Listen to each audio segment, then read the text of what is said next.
In today's video, I'm going to teach you how to create a pop-up with native interactions in Webflow. Start by opening your Webflow project and going to the page where you want the pop-up to appear.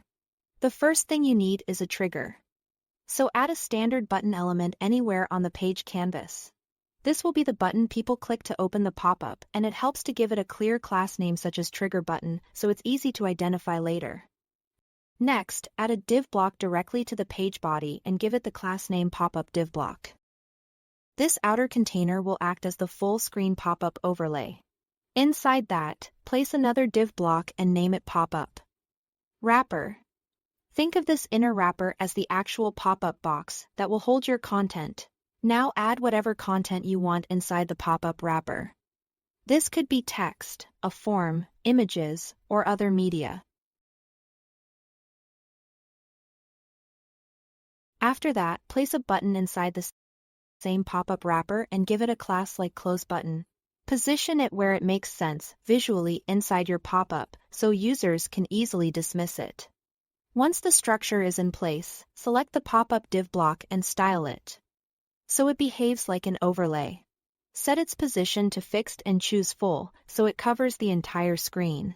Increase the z-index to a high value, such as 9999, to make sure it sits above all other page elements. Then set the display to flex.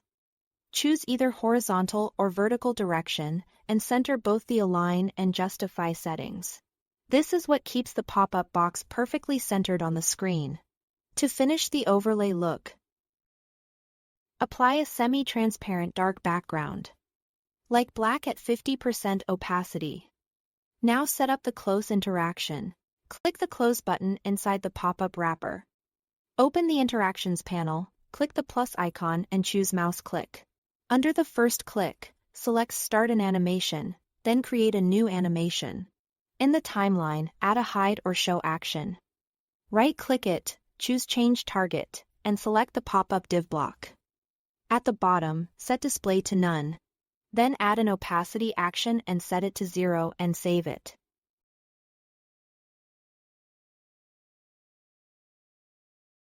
After that, select the parent pop-up div block again and change its display setting to Hidden or Display None. This keeps the pop-up invisible while you continue working on the page.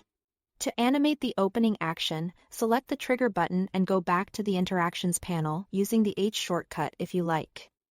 Add a mouse click trigger. Under on first click, choose Start an animation. Create a new timed animation and name it Open Pop-up.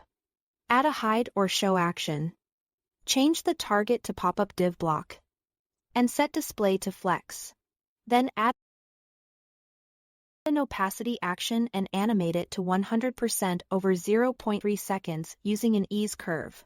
Finally, click Preview to test the pop-up and make sure both the open and close interactions work smoothly. That's all to it. Thanks for watching.